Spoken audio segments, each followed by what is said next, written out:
محترم ناظرین، السلام علیکم ورحمۃ اللہ وبرکاتہ۔ مزمل نے آج پھر پیزا ڈیلیور کرنے کے لیے اس گلی میں قدم رکھا تو اس کے چہرے پر مسکراہٹ بکھر گئی۔ دھیان سے ادھر ادھر دیکھتے ہوئے اس نے مطلوبہ دروازے پر دستک دی۔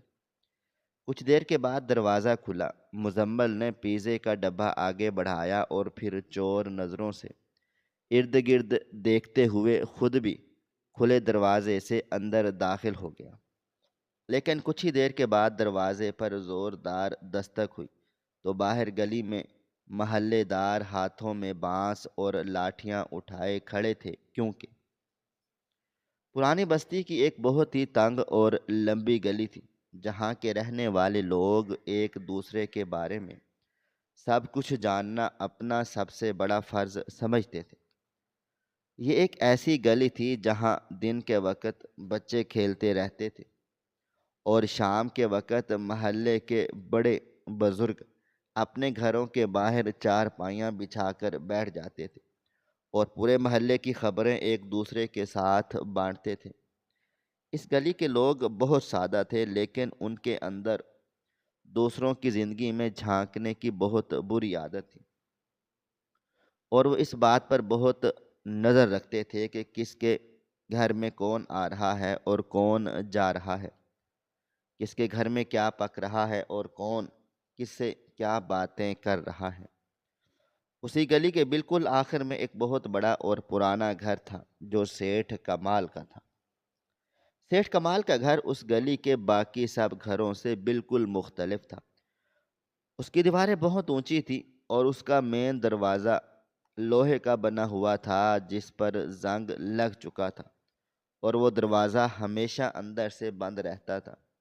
سیٹھ کمال ایک بہت ہی امیر آدمی تھا، لیکن وہ محلے کے کسی بھی انسان سے بات نہیں کرتا تھا اور نہ ہی کوئی اس کے گھر کے اندر جا سکتا تھا۔ محلے کے لوگ سیٹھ کمال کے بارے میں بہت عجیب و غریب باتیں کرتے تھے۔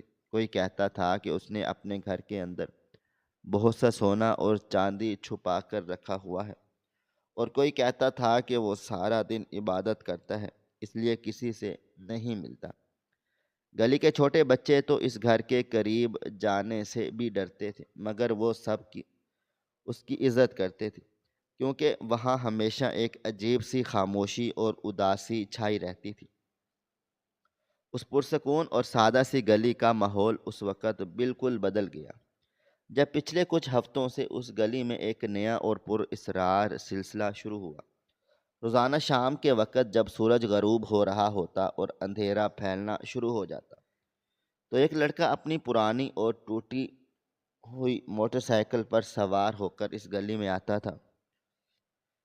اس لڑکے کا نام مزمل تھا اور وہ ایک پیزا ڈلیوری بوائے تھا۔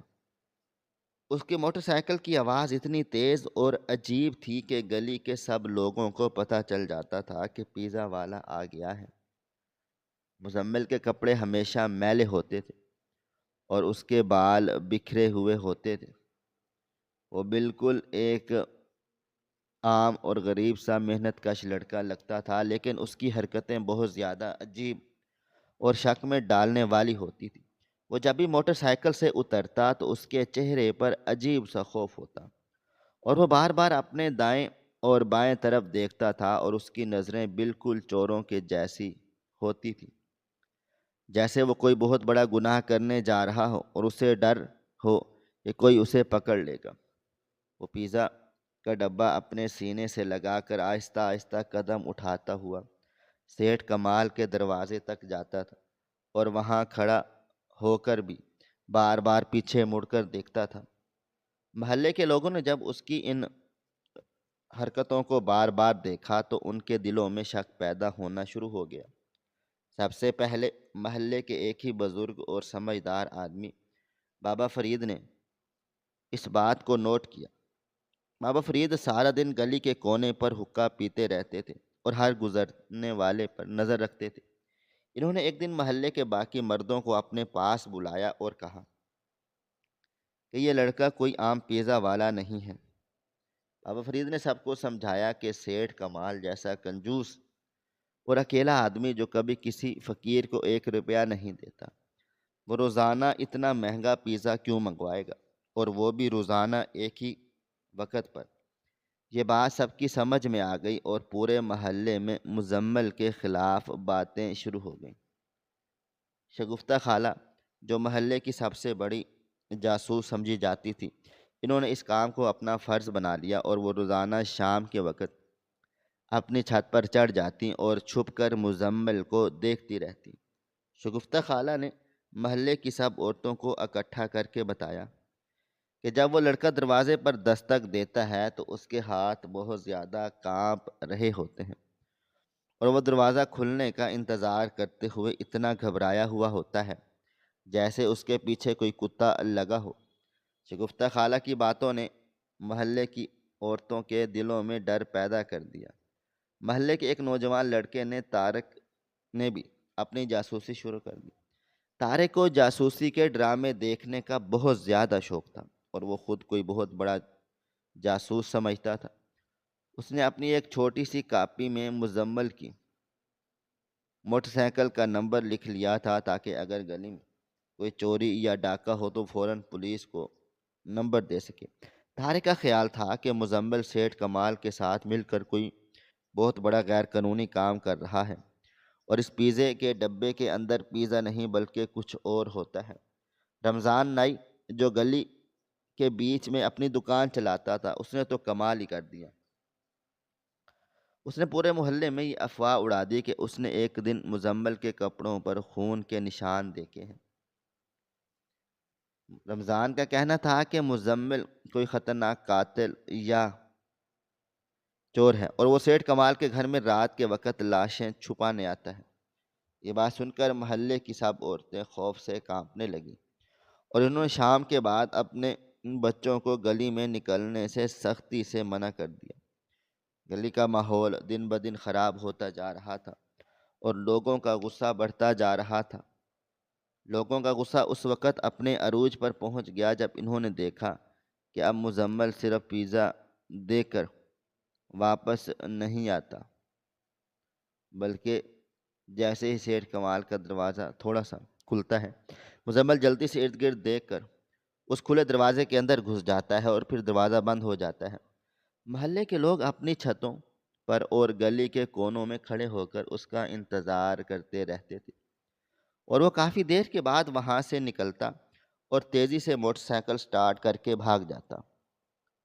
یہ بات کسی کی بھی سمجھ میں نہیں آ رہی تھی کہ ایک پیزا ڈلیوری کرنے والا لڑکا کسی اجنبی کے گھر کے اندر اتنی دیر تک کیا کرتا ہے۔ لوگ آپس میں مل کر میٹنگز کرنے لگے اور سب نے فیصلہ کیا کہ اس لڑکے کو زیادہ دن تک یہ کھیل نہیں کھیلنے دیں گے۔ آج کا دن محلے والوں کے لیے بہت ہی عجیب اور غصے والا تھا۔ دوپہر سے ہی موسم بہت گرم اور حبس والا تھا۔ آسمان پر گہرے بادل چھائے ہوئے تھے، لیکن بارش نہیں ہو رہی تھی، جس کی وجہ سے گرمی اور بھی زیادہ لگ رہی تھی۔ ہوا کا ایک جھونکا بھی نہیں چل رہا تھا اور درختوں کے پتے بھی بالکل خاموش تھے۔ اس حبس والے موسم نے محلے والوں کے دماغوں کو اور بھی زیادہ گرم کر دیا تھا۔ شام کا وقت ہو رہا تھا اور سب لوگ اپنے گھروں کے اندر پسینے سے بھیگے ہوئے بیٹھے تھے۔ اچانک گلی کے باہر سے مزمل کی موٹر سائیکل کی جانی پہچانی اور شور مچاتی ہوئی آواز آنا شروع ہوئی۔ یہ آواز سنتے ہی محلے کے سب لوگ چوکنے ہو گئے۔ عورتیں جلدی سے اپنے دروازوں کی درزوں کے پیچھے کھڑی ہو گئی اور مرد اپنے گھروں کے صحن میں آ گئے۔ طارق فوراً اپنی دوربین لے کر چھت پر چڑھ گیا اور بابا فرید نے اپنا حقہ ایک طرف رکھ کر اپنی لاٹھی ہاتھ میں پکڑ لی۔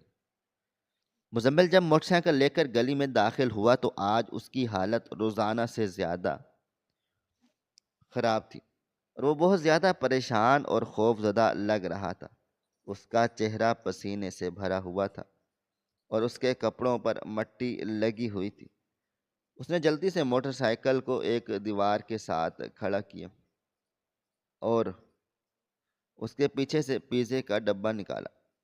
آج اس نے ڈبے کو اپنے ہاتھوں میں بہت مضبوطی سے پکڑا ہوا تھا، جیسے کوئی عام پیزا نہ ہو بلکہ کوئی سونا یا ہیرے ہو۔ طارق نے چھت سے اپنی دوربین کی مدد سے ڈبے کو غور سے دیکھا تو اس کی آنکھیں حیرت سے کھلی کی کھلی رہ گئیں۔ اس نے دیکھا کہ آج پیزے کا ڈبہ ایک کونے سے تھوڑا سا پھٹا ہوا ہے اور اس پھٹے ہوئے حصے کے اندر سے کوئی لوہے کی چیز باہر کی طرف جھانک رہی ہے۔ طارق کو وہ چیز بالکل کسی ہتھوڑے یا چھیڑنے کے جیسے لگی جو چور تالے کو توڑنے کے لیے استعمال کرتے ہیں۔ طارق نے فوراً چھت سے نیچے کی طرف جھک کر محلے والوں کو اشارہ کیا اور آہستہ آواز میں بتایا کہ آج اس لڑکے کے پاس پیزے کے ڈبے میں کوئی لوہے کا اوزار ہے جو باہر سے صاف نظر آ رہا ہے۔ یہ بات سنتے ہی گلی کے تمام مردوں کے اندر جیسے آگ لگ گئی اور ان کے صبر کا پیمانہ لبریز ہو گیا۔ انہوں نے فیصلہ کر لیا کہ آج اس ڈرامے کو ہمیشہ کے لیے ختم کرنا ہے۔ محلے کے سب مرد تیزی سے اپنے گھروں سے باہر نکل آئے۔ کسی نے ہاتھ میں موٹا ڈنڈا پکڑ لیا، کسی نے لمبا بانس اٹھا لیا اور کسی نے اینٹیں اپنے ہاتھوں میں لے لیں۔ ان سب کے چہروں پر بہت زیادہ اداسی بھی تھی اور گلی کے دیواروں کے ساتھ چلتے ہوئے سیٹھ کمال کے گھر کی طرف بڑھنے لگے۔ مزمل ان سب کے غصے اور ان کی تیاریوں سے بالکل بے خبر تھا۔ وہ اپنے اسی ڈرے ہوئے اور چوروں والے انداز میں سیٹھ کمال کے دروازے کی طرف قدم بڑھا رہا تھا۔ اس کا دل بہت زور زور سے دھڑک رہا تھا اور وہ بار بار دائیں بائیں دیکھ رہا تھا۔ اس نے دروازے کے پاس پہنچ کر ایک بار پھر پیچھے مڑ کر پوری گلی کو دیکھا، لیکن گلی میں اندھیرا ہو چکا تھا اور محلے والے دیواروں کے سائے میں چھپے ہوئے تھے، اس لیے مزمل کو کوئی بھی نظر نہیں آیا۔ اس نے کانپتے ہوئے ہاتھوں سے سیٹھ کمال کے بھاری اور رنگ آلود دروازے پر دستک دی۔ دستک دیتے ہی گلی کے سب لوگ اپنی اپنی جگہوں پر رک گئے اور ان کی سانسیں لمبی تیز ہو گئی۔ وہ سب اسی بات کا انتظار کر رہے تھے کہ دروازہ کھلے اور یہ لڑکا اندر جائے اور وہ پھر اس پر حملہ کر دیں۔ تھوڑی دیر کی خاموشی کے بعد دروازہ ایک ہلکی سی آواز کے ساتھ کھلا۔ اندر بالکل اندھیرا تھا، کوئی بھی شخص اور نظر نہیں آ رہا تھا۔ مزمل نے ایک سیکنڈ کے لیے ہچکچاہٹ محسوس کی اور پھر وہ تیزی سے اس کھلے ہوئے دروازے کے اندر داخل ہو گیا اور دروازہ اس کے ساتھ ہی بند ہو گیا۔ اس کے اندر جاتے ہی محلے والوں کے غصے کا طوفان باہر آ گیا۔ بابا فرید، طارق، رمضان نائی اور محلے کے باقی مرد زور زور سے چلاتے ہوئے اور گالیاں دیتے ہوئے سیٹھ کمال کے دروازے کی طرف دوڑے۔ عورتیں بھی اپنے گھروں سے باہر آ کر شور مچانے لگیں۔ ہجوم نے دروازے کے سامنے پہنچ کر اپنے ڈنڈوں اور بانسوں سے دروازے کو زور زور سے پیٹنا شروع کر دیا۔ پورے محلے میں ایک عجیب سا شور اور ہنگامہ برپا ہو گیا۔ کسی کو سمجھ نہیں آ رہی تھی کہ وہ کیا کریں۔ لوگ غصے سے پاگل ہو رہے تھے اور بس کسی بھی طرح اس دروازے کو توڑ کر اندر جانا چاہتے تھے۔ کوئی چلا کر کہہ رہا تھا کہ اس دروازے کو توڑ دو، کوئی کہہ رہا تھا کہ آج اس پیزا والے چور کو زندہ نہیں چھوڑنا، اور کوئی کہہ رہا تھا کہ پولیس کو بلا کر معاملہ سمجھو۔ ان کی زوردار دستکوں اور ڈنڈوں کی ضربوں سے وہ پرانا دروازہ ہلنے لگا اور اس کے گلی کے کتے بھی شور کو سن کر زور زور سے بھونکنے لگے۔ پورا محلہ ایک میدان جنگ کا منظر پیش کرنے لگا۔ محلے کے لوگ جب دروازے کو پیٹ رہے تھے تو ان کے ذہنوں میں وہ ساری کہانیاں گھوم رہی تھیں جو انہوں نے پچھلے کئی دنوں سے بنا کر رکھی تھی۔ طارق اپنے بانس سے دروازے کے اوپری حصے پر مار رہا تھا اور مسلسل چلا رہا تھا کہ آج ہم اس خونی کھیل کو ختم کر کے رہیں گے۔ رمضان نائی اپنے ہاتھ میں اس طرح پکڑے ہوئے تھا اور غصے سے لال پیلا ہو رہا تھا۔ اس کا کہنا تھا کہ اس لڑکے نے ہمارے محلے کی عزت کو خطرے میں ڈال دیا ہے۔ بابا فرید، جو کہ بہت ہی بوڑھے تھے، وہ بھی اپنی لاٹھی اور سے دروازے کو دھکے دے رہے تھے اور ان کی سانسیں پھول رہی تھیں، لیکن ان کا غصہ ان کی کمزوری پر بھاری تھا۔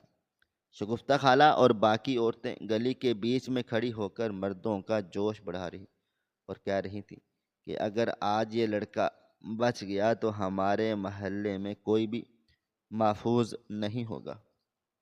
سیٹھ کمال کے گھر کے اندر سے کوئی آواز نہیں آ رہی تھی اور یہ خاموشی محلے والوں کے غصے کو مزید بھڑکا رہی تھی۔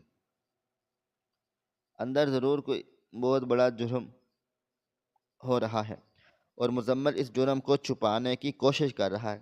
دروازے کی مضبوطی کی وجہ سے وہ اسے توڑ نہیں پا رہے تھے، لیکن ان کی کوششیں لگاتار جاری تھیں اور گلی کا ہر شخص اس ہنگامے کا حصہ بن چکا تھا۔ اور رات کا اندھیرا گہرا ہوتا جا رہا تھا اور محلے والوں کو تجسس اور غصہ بھی بڑھتا جا رہا تھا۔ وہ بس اس ایک لمحے کا انتظار کر رہے تھے جب یہ دروازہ ٹوٹے گا اور وہ اندر جا کر اس پیزا ڈلیوری والے لڑکے کو اس کے انجام تک پہنچائیں گے اور وہ سارا سچ سب کے سامنے لائیں گے جو اس بند دروازے اور ان چور نظروں کے پیچھے چھپا تھا، اور جس نے پورے محلے کو ایک عجیب سے خوف اور پریشانی میں مبتلا کر رکھا تھا۔ سب لوگ اس لڑکے کی چور نظروں اور اس کے پیزا کے ڈبے کے پیچھے چھپے ہوئے راز کو جاننے کے لیے بےتاب تھے، اور وہ کسی بھی قیمت پر اس دروازے کو کھلنے کا انتظار کر رہے تھے۔ لوگوں کے تانے اور بانسوں کی مسلسل اور زوردار ضربوں نے بالآخر اس پرانے اور زنگ آلود دروازے کی جان نکال، اور ایک بہت ہی بھیانک اور خوفناک دھماکے کی آواز کے ساتھ سیٹھ کمال کے گھر کا وہ بھاری مین دروازہ اپنی خستہ حال چوکھٹ سے اکھڑ کر اندر کی طرف زمین پر گر گیا۔ دروازے کے زمین پر گرتے ہی مٹی اور گرد کا ایک بہت بڑا طوفان اٹھا جس نے ایک لمحے کے لیے سب کی آنکھوں کو اندھا کر دیا، لیکن گلی کے لوگوں کا وہ بپھرا ہوا ہجوم جو پچھلے کئی گھنٹوں سے پاگلوں کی طرح اس دروازے کو توڑنے کی کوشش کر رہا تھا، وہ اب کسی بھی چیز کی پرواہ کیے بغیر ایک دوسرے کو دھکے دیتا ہوا اور چیختا چلاتا ہوا اس پر اسرار گھر کے اندر داخل ہونا شروع ہو گیا۔ محلے کے سب لوگ جو یہ سوچ رہے تھے کہ اندر جاتے ہی وہ مزمل کو کسی قیمتی سامان کے ساتھ رنگے ہاتھوں پکڑ لیں گے، وہ اندر کا منظر دیکھ کر ایک لمحے کے لیے حیران رہ گئے، کیونکہ گھر کا بڑا صحن بالکل خالی تھا اور وہاں چاروں طرف سے گھپ اندھیرا چھایا ہوا تھا۔ صحن میں بڑی بڑی اور سوکھی ہوئی گھاس کی اگی ہوئی تھی اور ہر طرف پرانے پتوں اور مٹی کی وہ عجیب سی بو پھیلی تھی جو ان گھروں میں ہوتی ہے جہاں سالوں سے صفائی نہ کی گئی۔ طارق نے اپنا ہاتھ میں پکڑا ہوا بانس لہراتے ہوئے سب سے آگے قدم بڑھایا اور باقی محلے والے بھی اس کے پیچھے پیچھے ڈرتے ہوئے لیکن غصے سے بھرے ہوئے چلنے لگے۔ ان سب کے ذہنوں میں یہی بات چل رہی تھی کہ وہ پیزا والا لڑکا آخر اس اندھیرے میں کہاں غائب ہو گیا ہے۔ وہ کمروں کی طرف جانے لگے لیکن کمروں کے دروازے پر باہر سے مقفل تھے اور ان پر بڑے بڑے تالے لٹک رہے تھے۔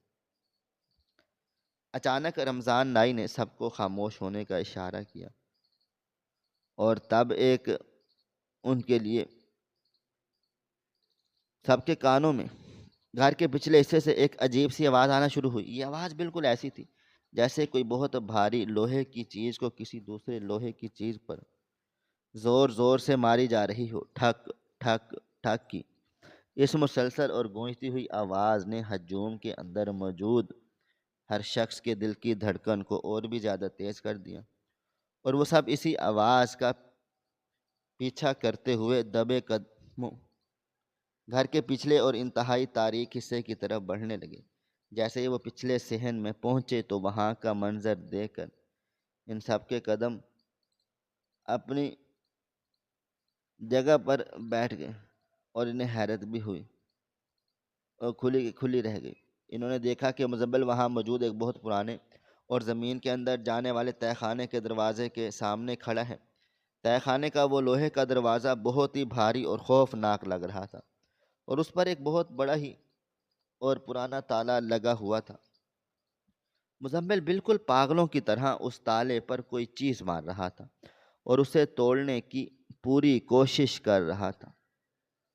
اسے کپڑوں سے پسینے سے بالکل بھیگ چکے تھے، اور وہ بار بار روتے ہوئے اور ہانپتے ہوئے پوری طاقت سے اس تالے پر ضربیں لگا رہا تھا۔ محلے والے جو یہ توقع کر رہے تھے کہ وہ اندر جا کر مزمل کو چوری کرتے ہوئے یا کوئی قیمتی سامان بوریوں میں بھرتے ہوئے دیکھیں گے، وہ اسے تہہ خانوں کا تالا توڑتے ہوئے دیکھ کر بالکل چکرا گئے، لیکن ان کا غصہ ابھی بھی ان کے دماغوں پر حاوی تھا۔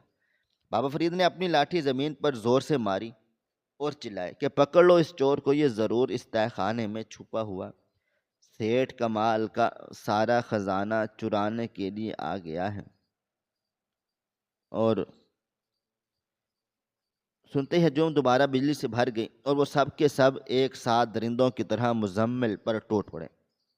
مزمل نے ان لوگوں کو اپنی طرف آتے ہوئے دیکھا تو اس کی آنکھوں میں ایک ایسا خوف اور بے بسی نظر آئی جو کسی بھی چور یا ڈاکو کی آنکھوں میں نہیں ہوتی۔ وہ چلا چلا کر ان لوگوں سے کہہ رہا تھا کہ مجھے مت مارو، مجھے یہ تالا توڑنے دو، لیکن وہ پاگل ہجوم اس کی کوئی بھی بات سننے کو تیار نہیں تھا۔ طارق نے آگے بڑھ کر سب سے پہلے ایک زوردار مکہ مزمل کے منہ پر مارا، جسے وہ لڑکھڑا کر پیچھے کی طرف گرا۔ اس کے گرتے ہی رمضان نائی اور محلے کے باقی نوجوانوں نے اسے زمین پر لٹا لیا اور اس پر گھونسوں اور لاتوں کی بارش کر دی، اور وہ غریب لڑکا زمین پر پڑا ہوا مسلسل درد سے تڑپ رہا تھا اور مسلسل روتے ہوئے کہہ رہا تھا کہ خدا کے واسطے مجھے چھوڑ دو، تم لوگ بہت بڑی غلطی کر رہے ہو، مجھے بس ایک بار یہ دروازہ کھول لینے دو۔ لیکن اس ہجوم کے سر پر تو بس خون سوار تھا، اور وہ اسے مارتے چلے جا رہے تھے اور گالیاں دیتے جا رہے تھے کہ تو ہمارے محلے میں بدماشی کرنے آیا ہے اور ہم تجھے زندہ نہیں چھوڑیں گے۔ اسی مار کٹائی اور کھینچا تانے کے دوران مزمل کے ہاتھ سے وہ پیزے کا ڈبہ چھوٹ گیا، جسے اس نے اتنی دیر سے اپنے ہاتھوں میں چھپایا ہوا تھا، مضبوطی سے سینے سے لگا کر رکھا تھا۔ وہ ڈبہ زمین پر گرا، ان لوگوں کے قدموں تلے سے آ کر بری طرح سے پچک گیا۔ ڈبے کے گرتے ہی اس کا ڈھکن پوری طرح سے کھل گیا، اور اس کے اندر چھپی ہوئی وہ تمام چیزیں زمین پر بکھر گئی، جنہیں دیکھ کر ہجوم پر جیسے اس ایک دم سے موت کی خاموشی چھا گئی ہو۔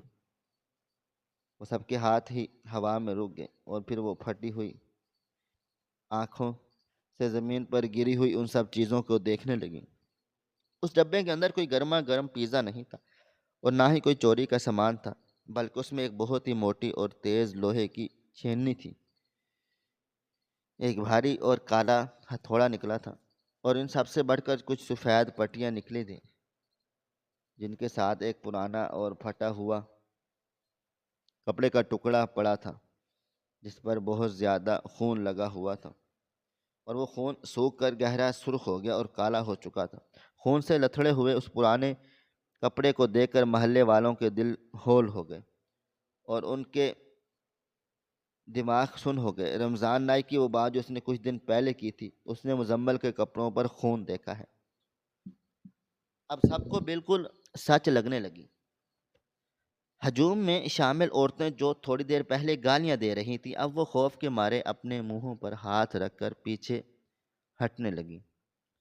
سب کے ذہنوں میں ایک ہی بھیانک خیال گردش کرنے لگا کہ یہ لڑکا کوئی عام چور نہیں، بلکہ یہ بہت ہی کوئی خطرناک قاتل ہے، جو اس گھر کے تہہ خانے میں لوگوں کو قتل کرتا ہے یا ان کے جسم کے اعضاء نکال کر بیچتا ہے، اور یہ خون آلود کپڑا اور ہتھوڑا اسی کے اس بھیانک کھیل کا ثبوت ہے۔ طارق نے گھبرا کر میں قدم پیچھے ہٹاتے ہوئے کہا، یہ لڑکا تو قاتل ہے، اس نے ضرور کسی کو مارا ہے، اور اب یہ لاش کو ٹھکانے لگانے یا تہہ خانے میں چھپانے کی کوشش کر رہا تھا۔ اس سے پہلے کہ مزمل اپنے دفاع میں کچھ بول پاتا اور انہیں بتا پاتا کہ یہ خون اس کا اپنا ہے یا کسی اور کا، اور وہ یہاں پر کیا کرنے آیا ہے، اچانک گھر کے اسی ٹوٹے ہوئے مین دروازے سے ایک بہت ہی جانی پہچانی اور آواز آئی، جس نے اپنی توجہ اپنی طرف کھینچ لی۔ وہ سیٹھ کمال تھا، جو محلے کا سب سے معزز اور امیر ترین آدمی سمجھا جاتا تھا۔ سیٹھ کمال کے کپڑے بہت قیمتی تھے، لیکن اس وقت وہ بہت زیادہ بکھرے ہوئے تھے، اس کے بعد الجھے ہوئے تھے، اور وہ ہامتا ہوا اور روتا ہوا گھر کے اندر داخل ہوا۔ اسے دیکھ کر ہجوم نے اپنا راستہ دیا اسے، وہ سیدھا روتا ہوا تہہ خانے کے پاس آ گیا۔ سیٹھ کمال نے زمین پر پڑے ہوئے مزمل کو وہاں سے بکھرے ہوئے خون آلود کپڑے اور اوزاروں کو دیکھا تو اس نے فوراً اپنے چہرے پر ایک بہت ہی معصوم اور مظلومیت کا تاثر سجا لیا۔ وہ دھاڑے مار مار کر رونے لگا اور ہجوم کی طرف منہ کر کے چلانے لگا کہ تم لوگوں کا بہت بہت شکریہ کہ تم لوگوں نے میرے گھر کو اور میری زندگی بھر کی کمائی کو بچا لیا۔ یہ لڑکا ایک بہت ہی خطرناک ڈاکو اور بدماش ہے جو پچھلے کئی دنوں سے میرے گھر کی جاسوسی کر رہا، مجھے دھمکیاں دے رہا تھا کہ اگر میں اپنے تہہ خانے سے نکل جاؤں اور اپنا خاندانی سونا اور پیسے نہ دینے تو یہ مجھے جان سے مار ڈالے گا۔ آج میں گھر پر نہیں تھا تو یہ موقع دیکھ کر میرے گھر کا دروازہ توڑنے اور میرا سارا مال لوٹنے کے لیے آ گیا۔ سیٹھ کمال کی یہ جھوٹی اور مکارانہ باتیں سن کر محلے والوں کے دلوں میں مزمل کے خلاف تھوڑی بہت پریشانی دکھائی تھی، وہ بھی مکمل طور پر ختم ہو گئی تھی۔ وہ سب سیٹھ کمال کی ہاتھوں میں آ گئے، اور کیونکہ وہ ایک امیر اور محلے کا ایک پرانا رہائشی تھا، جبکہ مزمل ان کے لیے صرف ایک غریب اور مشکوک اجنبی تھا۔ سیٹھ کمال مسلسل اپنے مگر مچھ کے آنسو بہا رہا تھا اور لوگوں کے جذبات کو بھڑکا رہا تھا۔ وہ کہہ رہا تھا کہ دیکھو، اس ڈاکو نے اپنے ساتھ یہ خون آلود کپڑا اور ہتھوڑا اس لیے رکھا تھا، اگر میں اسے روکنے کی کوشش کروں تو یہ مجھے مار کر میرا خون اس کپڑے سے صاف کر دے۔ تم لوگ اس قاتل کو مت چھوڑنا، ورنہ کل کو یہ تمہارے گھروں میں بھی اسی طرح گھسے گا اور تمہارے بچوں کو بھی نقصان پہنچائے گا۔ سیٹھ کمال کے ان زہریلے الفاظ نے ہجوم کے دماغوں میں چلتی ہوئی آگ پر تیل کا کام کیا، اور ان کا غصہ جوان عالم کو دیکھ کر تھوڑی دیر کے رک گیا تھا، اب وہ پہلے سے بھی زیادہ شدت کے ساتھ واپس آ گیا۔ بابا فرید نے آگے بڑھ کر مزمل کے سر پہ ایک زوردار لاٹھی ماری، جس سے اس کے ماتھے سے خون بہنے لگا اور وہ درد سے کراہنے لگا۔ مزمل زمین پر پڑا ہوا اپنے چاروں طرف کھڑے ان بے رحم لوگوں کے چہروں کو دیکھ رہا تھا، جن کی آنکھوں پر سیٹھ کمال کی امیری اور نام نہاد عزت کی اتنی موٹی پٹی بندھی ہوئی تھی کہ وہ ایک مظلوم کی سچائی کو دیکھنے کے لیے بالکل اندھے ہو چکے تھے۔ وہ بار بار اپنے خون سے جوڑ کر التجا کی، خدارا میری بات کو سن لو، سیٹھ جھوٹ بول رہا ہے۔ اس تہہ خانے میں کوئی سونا یا خزانہ نہیں ہے، بلکہ اس کے اندر ایک بہت بڑی سچائی قید ہے، جسے یہ دنیا سے چھپانا چاہتا ہے، لیکن اس کی کمزور اور درد سے بھری ہوئی آواز اس پاگل ہجوم کے شور اور سیٹھ کمال کی اداکاری کے سامنے بالکل دب کر رہ گئی۔ ہجوم اسے اٹھا کر گلی میں گھسیٹنے کی تیاری کرنے لگا، اور کسی نے پولیس کو فون کرنے کی بات کی، جبکہ کچھ لوگ اسے وہیں جان سے مارنے پر تلے ہوئے تھے، اور ان سب کے درمیان وہ پیزے کا خالی ڈبہ اور وہ ہتھوڑا زمین پر پڑے ہوئے ان کاغذوں، اور مگر اس بات کی کیسے کہ ایک معاشرہ قدرتی طور پر رہ سکتا ہے، اپنے شک اور بدگمانی کی بنیاد پر انسان کی زندگی کو برباد کرنے کے لیے تیار ہو جاتا ہے، اور کیسے طاقتور لوگ اپنی مکاری سے سچائی کو جھوٹ کے پردوں میں چھپا دیتے ہیں، جبکہ ایک سچا اور غریب انسان ان کی چالوں کا شکار ہو کر مٹی میں رل جاتا ہے۔ مزمل کی آنکھوں میں بھی اب صرف بے بسی اور دکھ کے آنسو تھے، کیونکہ اسے لگ رہا تھا کہ اس کا وہ مقصد جس کے لیے وہ اتنی بڑی قربانی دے رہا تھا وہ اب کبھی پورا نہیں ہو سکے گا، اور اس بند دروازے کے پیچھے موجود وہ راز ہمیشہ ہمیشہ کے لیے اس تاریک حصے کا گم ہو گیا اور دفن ہو کر رہ بھی جائے گا، جسے بچانے کے لیے اس نے اپنی جان داؤ پر لگا دی ہے۔ اور یہ جو اس سیٹ کا اعلی کار بن کر اس سچائی کا گلا گھونٹ رہا تھا، جس کے سامنے لانے والے اس شور کا ہجوم بڑھتا چلا جا رہا تھا اور مزمل کا جسم مار کھا کھا کر نڈھال ہو چکا، لیکن اس کی نظریں ابھی بھی تہہ خانے کے اس بھاری تالے پر جمی تھیں جو اس کے ہتھوڑے کی مار سے تھوڑا سا کمزور تو ہو چکا تھا لیکن ابھی تک ٹوٹا نہیں تھا، اور اس تالے کے اس پار ایک ایسی دنیا تھی جس کا تصور ان محلے والوں نے کبھی اپنے خوابوں میں بھی نہیں کیا تھا۔ گلی میں ہجوم کے ہاتھوں پٹتے ہوئے مزمل کا ذہن اچانک ایک ہفتہ پہلے پیچھے چلا گیا، جب یہ سب کچھ شروع ہوا اور جب اس کی زندگی کا سب سے بڑا راز اس کے سامنے آیا۔ مزمل کوئی عام لڑکا نہیں تھا، بلکہ وہ شہر کے ایک پرانے یتیم خانے میں پلا بڑھا ایک انتہائی حساس اور درد دل رکھنے والا نوجوان تھا، جس نے اپنی زندگی میں صرف دکھ اور محرومیاں ہی دیکھی تھیں۔ بچپن ہی سے اسے معلوم تھا کہ اس دنیا میں غریب اور لاوارث انسان کی کوئی بھی عزت نہیں ہوتی۔ اس نے چھوٹی سی عمر میں ہی محنت مزدوری کرنا شروع کر دی تاکہ وہ اپنے پڑھائی کا خرچہ خود اٹھا سکے اور کسی کے آگے ہاتھ نہ پھیلائے۔ یتیم خانے کی چار دیواری میں اس نے کئی ایسے معصوم بچے دیکھے جن کے اپنوں نے ہی انہیں جائیداد اور پیسوں کی لالچ میں بے یار و مددگار چھوڑ دیا تھا۔ اس لیے مزمل کے دل میں ظلم اور ناانصافی کے خلاف ایک فطری نفرت پیدا ہو چکی تھی۔ وہ دن بھر کالج جاتا اور شام کے وقت شہر کے ایک مشہور پیزا ریسٹورنٹ میں ڈلیوری بوائے کی نوکری کرتا تھا۔ اس کی زندگی ایک سیدھے اور پرسکون راستے پر چل رہی تھی۔ وہ محنت کرتا اور اپنے پیسے جمع کرتا تاکہ ایک دن وہ ایک اچھا انسان بن سکے، لیکن اس سے پہلے کہ سکون اس سے برباد ہو گیا۔ پہلی بار سیٹھ کمال کے اس پراسرار محلے میں ڈلیوری کرنے کا کام ملا۔ ایک ہفتہ پہلے جمعے کی وہ شام مزمل کو آج بھی اچھی طرح یاد تھی، جب وہ پہلی بار سیٹھ کمال کے اس بھیانک اور خوفناک گھر کے باہر پیزا لے کر پہنچا۔ اس دن موسم بہت خراب تھا اور آسمان پر گہرے بادل چھائے ہوئے تھے۔ مزمل نے جب اس بھاری اور زنگ آلود دروازے پر دستک دی تو کافی دیر تک کوئی جواب ہی نہیں آیا۔ اس نے دوبارہ سے دستک دی تو اندر سے سیٹھ کمال کی کڑک دار آواز اور غصے سے بھری ہوئی آواز آئی، جس نے اسے ایک لمحے کے لیے ڈرا دیا۔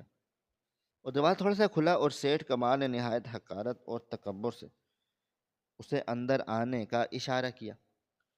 مزمل ڈرتے ڈرتے اس گھر کے اندر داخل ہوا تو اس نے دیکھا کہ گھر کا صحن بہت بڑا اور ویران تھا۔ وہاں ایک عجیب سی اداسی اور خاموشی بھی چھائی تھی۔ سیٹھ کمال نے اسے وہیں کھڑے رہنے کا حکم دیا اور خود پیسے لانے کے لیے اندر کمرے میں چلا گیا۔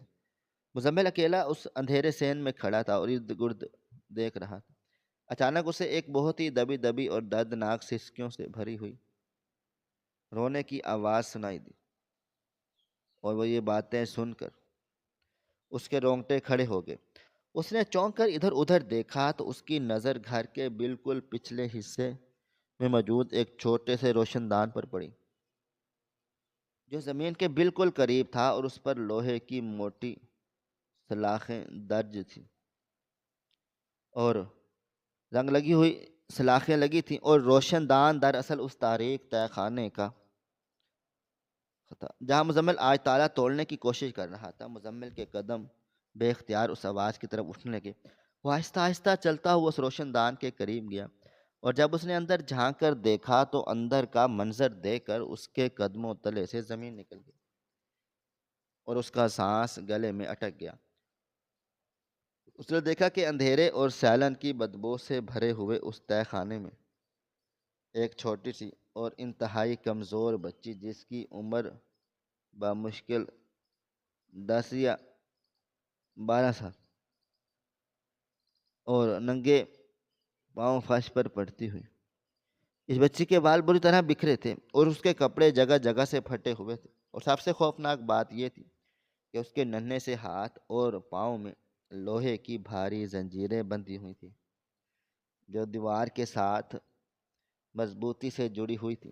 وہ معصوم بچی مسلسل رو رہی تھی اور اس کی بڑی بڑی آنکھوں میں ایک ایسا خوف اور وحشت اور بے بسی تھی جو مزمل نے اپنی پوری زندگی میں کبھی کسی انسان کی آنکھوں میں نہیں دیکھی تھی۔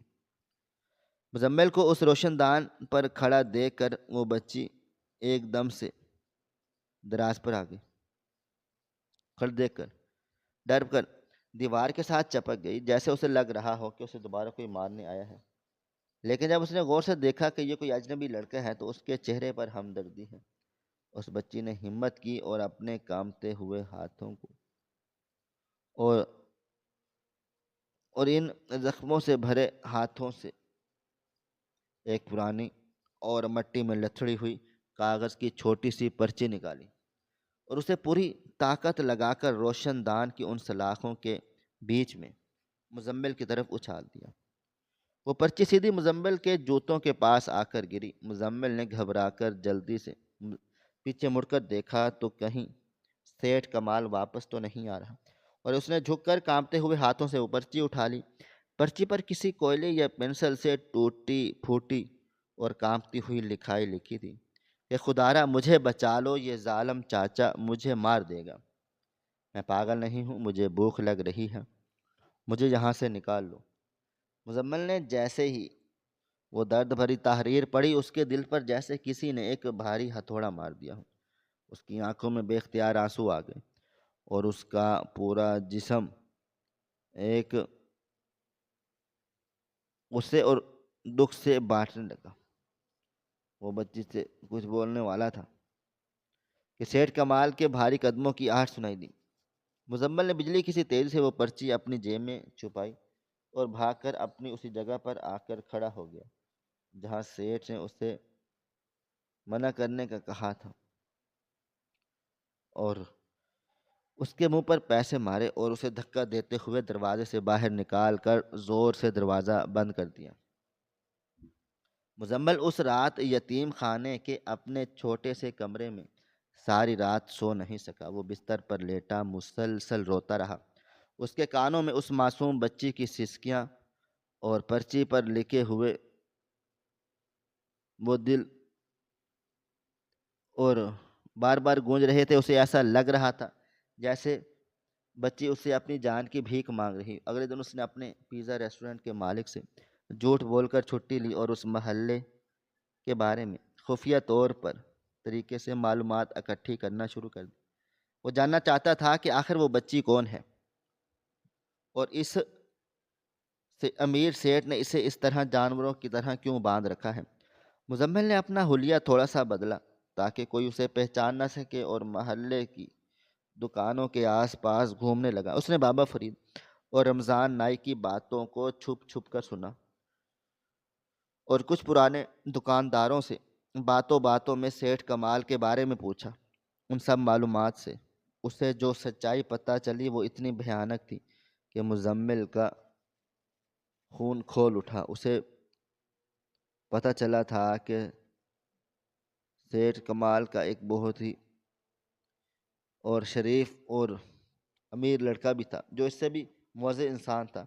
اس کی ہی ایک اکلوتی بیٹی تھی۔ بدقسمتی سے کچھ سال پہلے اس بھائی اور اس کی بیوی کا ایک خوفناک کار حادثے میں ایکسیڈنٹ ہو گیا اور ان کی ساری کروڑوں کی جائیداد اور کاروبار اس چھوٹی سی بچی کے نام ہو گیا۔ سیٹھ کمال جو دل کا بہت کالا اور لالچی انسان تھا، اس نے ساری جائیداد پر قبضہ کرنے کے لیے ایک انتہائی مکروہ اور ایک ظالمانہ کھیل کھیلا۔ اس نے محلے والوں کو رو رو کر یہ جھوٹی کہانی سنا دی کہ اس کے بھائی کی بیٹی اپنے ماں باپ کے مرنے کے صدمے سے بالکل پاگل ہو گئی ہے اور وہ لوگوں کو کاٹتی ہے، اس لیے اس کا گھر پر علاج کروا رہا ہے۔ محلے کے لوگ جو ویسے ہی سادے اور بیوقوف تھے، انہوں نے اس امیر سیٹھ کی بات پر آنکھیں بند کر کے یقین کر لیا، لیکن حقیقت کچھ اور تھی جو اب صرف اور صرف مزمل جانتا تھا۔ آج وہ پورے منصوبے سے اس بچی کو بچانے آیا تھا، مگر الٹا اسی پر شک کیا جا رہا تھا۔ اس نے بھی ٹھان لی تھی کہ سچ سامنے لا کر ہی جان چھوڑے گا، اور مزمل کو طارق گلی کی طرف گھسیٹ رہا تھا تاکہ وہ اسے آ کر گالیاں دے رہے تھے۔ مزمل کا پورا جسم مار کھا کھا کر درد سے ٹوٹ رہا تھا، مگر اس کے کانوں میں ابھی بھی اس معصوم بچے کی سسکیاں گونج رہی تھیں۔ اسے معلوم تھا اگر آج وہ اس تہہ خانے کا تالا نہ توڑ سکا تو وہ بچی ہمیشہ کے لیے اس اندھیرے میں مر جائے گی اور یہ ظالم سیٹھ اس کی ساری جائیداد ہڑپ کر لے گا۔ اچانک مزمل کے اندر ایک عجیب سی طاقت پیدا ہوئی جو کسی عام انسان میں نہیں ہوتی۔ یہ طاقت اس سچائی اور جذبے کی تھی جو وہ اپنے دل میں اس یتیم بچی کو بچانے کے لیے رکھتا تھا۔ اس نے ایک زوردار جھٹکا دیا اور طارق کے مضبوط ہاتھوں سے اور اپنے بکھرے ہوئے بال چھڑا لیے۔ طارق اس اچانک حملے سے لڑکھڑا کر پیچھے کی طرف گرا اور محلے والے ایک لمحے کے لیے حیران رہ گئے۔ مزمل نے اس ایک لمحے کا بھرپور فائدہ اٹھایا اور گلی کی طرف بھاگنے کی بجائے واپس اس خوفناک تہہ خانے کی طرف دوڑ لگا دی۔ سیٹھ کمال نے جب اسے دوبارہ تہہ خانے کی طرف بھاگتے ہوئے دیکھا تو اس کے چہرے پر خوف طاری ہو گیا اور وہ پاگلوں کی طرح چلایا کہ پکڑو اس قاتل کو، یہ اندر جا رہا ہے، یہ میرا سارا سامان لوٹ لے گا۔ محلے والے بھی اندھے ہجوم کی طرح شور مچاتے ہوئے اس کے پیچھے دوڑے، لیکن مزمل ان سب سے تیز نکلا اور وہ سیدھا اس تہہ خانے کے بھاری دروازے پر بھی پہنچا اور گرتا ہوا اپنا وہ بھاری کالا ہتھوڑا جلدی سے اٹھا لیا۔ اس نے ایک بار پھر پیچھے مڑ کر اس پاگل ہجوم کو دیکھا جو ڈنڈے، بانس اور اینٹیں لے کر اسے جان سے مارنے کے لیے اس کی طرف بڑھ رہا تھا۔ سیٹھ کمال سب سے آگے تھا، اس کی آنکھوں میں ایک درندگی کی جیسے چمک تھی جو اپنے شکار کو مرتا ہوا دیکھنا چاہتا تھا۔ مزمل نے آسمان کی طرف دیکھا اور دل میں اللہ تعالیٰ سے مدد مانگی، اور پھر پوری طاقت سے وہ بھاری ہتھوڑا اس زنگ آلود اور موٹے تالے پر دے مارا اور ایک بہت ہی زوردار اور کان پھاڑ دینے والی آواز پیدا ہوئی اور تالا تھوڑا سا ٹیڑھا ہو گیا۔ ہجوم بالکل اب اس کے سر پر پہنچ چکا تھا۔ بابا فرید نے اپنی لاٹھی اٹھائی اور مزمل کے کندھوں پر رکھی اور جس سے ان کا کندھا جم کر رہ گیا۔ شدید درد کی کوئی پرواہ نہیں تھی اور دوسری طرف ہتھوڑا زندگی کی آخری طاقت جمع کر کے اس تالے پر مارا۔ اس بار وہ پرانا اور مضبوط تالا ایک جھٹکے سے ٹوٹ کر زمین پر گر گیا۔ سیٹھ کمال نے چیختے ہوئے مزمل کی گردن دبوچ لی اور اسے زمین پر گرا دیا، لیکن تب تک بہت دیر ہو چکی تھی۔ مزمل نے گرتے گرتے اس تہہ خانے کے بھاری لوہے کے دروازے کو اپنے پیروں سے دھکا دے دیا۔ وہ دروازہ ایک انتہائی بھیانک اور چرچراتی ہوئی آواز کے ساتھ پیچھے کی طرف کھلا اور اندر سے ایک ایسی خوفناک اور دل دہلا دینے والی بدبو باہر آئی جیسے وہاں کئی سالوں سے کوئی مرا ہوا جانور پڑا ہو اور خون کی بو پورے صحن میں ہی اور بدبودار اور دروازے کے اچانک کھلنے کی آواز سے ایک دم پیچھے ہٹ گیا۔ گلی کے سب لوگ اپنی اپنی جگہوں پر بت بن کر کھڑے ہو گئے، ان کی سانسیں رک گئیں۔ سیٹھ کمال کا چہرہ بالکل سفید پڑ چکا تھا اور وہ خوف کے مارے کانپنے لگا، کیونکہ اس کا اب وہ راز اب بے نقاب ہونے لگا تھا اور یہ گود بنا کر اندھیرے میں چھپا کر رکھا تھا۔ تہہ خانے کے بالکل اندر گھپ اندھیرا تھا، لیکن تھوڑی دیر کے بعد اس اندھیرے میں سے لوہے کی بھاری زنجیروں کے زمین پر گھسیٹنے کی ایک بہت ہی دردناک آواز آنا شروع ہو گئی، اور اس آواز نے محلے والوں کے دلوں میں ایک عجیب سا خوف پیدا کر دیا اور وہ سب پھٹی پھٹی آنکھوں سے اس اندھیرے دروازے کی طرف دیکھنے لگے۔ اچانک اس اندھیرے میں سے ایک چھوٹی سی اور انتہائی کمزور بچی باہر روشنی میں آئی۔ اس کا حلیہ اتنا خوفناک اور دل چیر دینے والا تھا کہ ہجوم میں شامل عورتیں اسے دیکھتے ہی اس درد سے زور زور سے رونے لگ گئی تھیں، اور مردوں کے ہاتھوں میں ان کے ڈنڈے چھوٹ کر زمین پر گرنے لگے۔ اس بچی کے جسم پر ہڈیوں کے سوا کچھ نہ تھا، اس کے کپڑے بالکل پھٹ چکے تھے اور مٹی اور خون سے لتھڑے ہوئے تھے۔ سب سے بھیانک منظر یہ تھا کہ اس کے ننھے سے ہاتھوں میں اور پیروں میں لوہے کی بھاری زنجیریں بندھی ہوئی تھیں، جس کی وجہ سے اس کی کلائیوں اور ٹخنوں کی خال کٹ چکی تھی اور وہاں سے مسلسل تازہ خون بہہ رہا تھا۔ اس کی بڑی بڑی آنکھوں میں ایک ایسا خوف تھا جو بیان نہیں کیا جا سکتا۔ وہ بچی باہر نکلتے ہی روشنی سے گھبرا گئی، کیونکہ اس نے کئی مہینوں سے سورج نہیں دیکھا تھا، اور اس نے کانپتے ہوئے ہاتھوں سے اپنی آنکھوں کو چھپایا اور پھر روتے ہوئے کمزوری کے باعث زمین پر گر گئی۔ مزمل جو سیٹھ کمال کے قدموں میں زخمی حالت میں پڑا تھا، اس نے رینگتے ہوئے آگے بڑھ کر اس بچی کو سہارا دیا۔ بچی نے جب مزمل کو دیکھا تو اس سے لپٹ کر دھاڑے مار مار کر رونے لگی، جیسے اسے اپنے باپ کا سایہ مل گیا ہو۔ محلے والوں کے لیے منظر ان کی سوچ اور توقعات سے بالکل برعکس تھا۔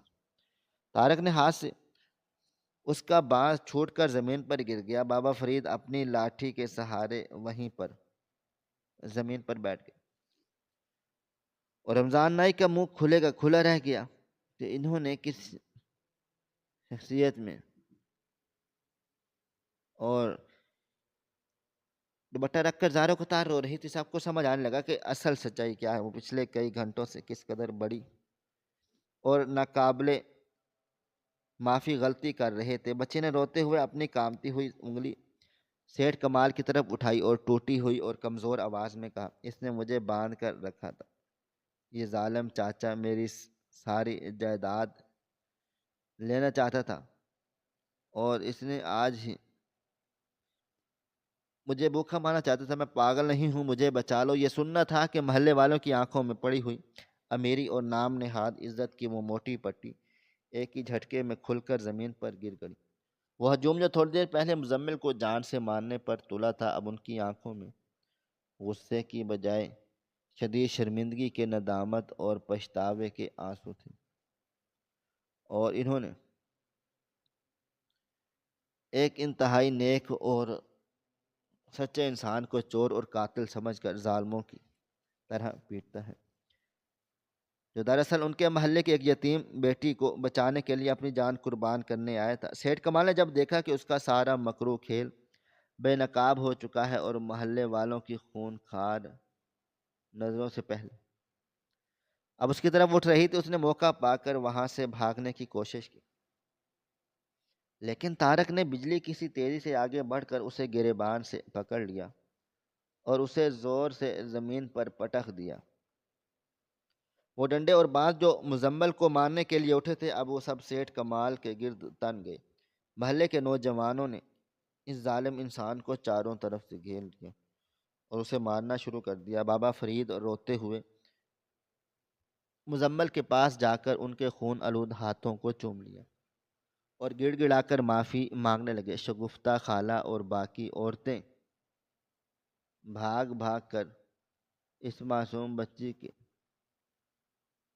اور اس کے زخموں کو اپنے دوپٹوں سے صاف کرنے لگی۔ کسی نے فوراً سے پولیس اور ایمبولینس کو فون کر دیا اور ساری صورتحال سے آگاہ کیا۔ کچھ ہی دیر میں پولیس کی سائرن بجاتی ہوئی گاڑیاں اور ایمبولینس وہاں پہنچ گئی۔ پولیس نے سیٹھ کمال کو ہتھکڑیاں پہنا کر گرفتار کر لیا گیا اور اس کے گنڈوں کو بھی حراست میں لے لیا گیا، اور اس بچی کو ایمبولینس سے نظر لگ جاتی ہے اور ہاتھ مضبوطی سے پکڑا، اور جیسے ہی وہ مسیحا کو چھوڑنا نہ چاہتی ہو۔ مزمل کے چہرے پر بے شمار زخم تھے، اس کی قمیض پھٹ چکی تھی اور اس کے ماتھے سے مسلسل خون بہہ رہا تھا، لیکن اس کے ہونٹوں پر ایک انتہائی خوبصورت اور ایک فاتحانہ مسکراہٹ تھی، اور کیونکہ آج اس نے ایک شکست دے کر ایک معصوم اور بے بس کو بچا لیا تھا۔ محلے کا ہر چھوٹا بڑا شخص شرمندگی سے سر جھکائے کھڑا تھا اور ان کے چہروں پر ندامت کے آنسو تھے۔ سب کو یہ بات شدت سے محسوس ہو رہی تھی کہ کسی کو اس کے ظاہری حلیے یا چند مشکوک حرکتوں کی بنیاد پر پرکھنا اور بغیر سوچے سمجھے فیصلہ کر لینا کتنی بڑی جہالت اور ظلم ہے۔ مزمل نے در سے کراتے ہوئے کھڑے ہو کر ان سب کی طرف دیکھا۔ اور ایک گہری سانس لے کر مسکراتے ہوئے کہا، سچائی اور نیکی ہمیشہ صاف ستھرے کپڑوں اور امیر محلوں میں نہیں رہتی۔ اکثر اوقات اصلی ہیرو وہ ہوتے ہیں جن کے کپڑے میلے اور خستہ حال ہوتے ہیں۔ حلیہ خستہ حال ہے۔ بدگمانی ایک بہت بڑا گناہ ہے جس نے آج سب کو ایک ظالم کا اعلی کار بنا دیا۔ اگر میں آج اس تالے کو نہ توڑ پاتا تو وہ اس تہہ خانے میں تڑپ تڑپ کر مر جاتی، اور اب ساری زندگی اس بات سے بے خبر رہتے کہ آپ کے محلے میں کتنا بڑا ظلم ہوتا رہا ہے۔ محلے والے نے روتے ہوئے ہاتھ جوڑ کر مزمل سے معافی مانگی اور اس کی بے مثال بہادری اور قربانی کو سلام پیش کیا۔ یہ پرانی گلی جو ہمیشہ فضول تجسس اور دوسروں کی زندگیوں میں جھانکنے کے لیے مشہور تھی، آج سے ایک ایسا کڑوا اور سچا سبق مل چکا تھا جو اپنی پوری زندگی نہیں بھول سکتے تھے۔ انہیں سمجھ آ گئی کہ کسی پر شک کرنے سے پہلے حقیقت کو جاننا کتنا ضروری ہوتا ہے، اور ایک غریب پیزا ڈلیوری بوائے بھی کسی فرشتے سے کم نہیں ہوتا جس نے اپنے بچوں کی جان کی بھی پرواہ نہیں اور ایک طاقتور کے خلاف آواز اٹھائی تو وہ بھی حسب معمول سوچ کو ایک ایسا آئینہ دکھایا جس کے سب اپنے اصل اور بھیانک چہرے نظر آ گئے۔ ناظرین، آپ کو ہماری آج کی کہانی کیسی لگی؟ کومنٹ باکس میں اپنی رائے کا اظہار ضرور کریں۔ خواہش صرف اتنی ہے کہ کچھ الفاظ لکھوں جس سے کوئی گمراہی کے راستے پہ جاتے جاتے رک جائے، اور نہ بھی رکے تو سوچ میں ضرور پڑ جائے۔ دوستو، امید کرتا ہوں کہ آپ کو یہ ہماری کہانی پسند آئی ہوگی۔ کہانی پسند آئی ہو تو ویڈیو کو لائک کریں، کمنٹس کریں، شیئر کرنا بالکل نہ بھولیں۔ اور ہاں، اگر آپ لوگ اس چینل پر نئے ہیں تو ہمارے چینل ہریرہ انفو کو سبسکرائب ضرور کر لیں اور نوٹیفیکیشن کو ضرور دبا دیں تاکہ آنے والی کہانی سب سے پہلے آپ کو مل سکے۔ ملتے ہیں کل ایک نئی اور دلچسپ کہانی کے ساتھ، تب تک اپنا ڈھیر سارا خیال رکھیے گا۔ اللہ حافظ۔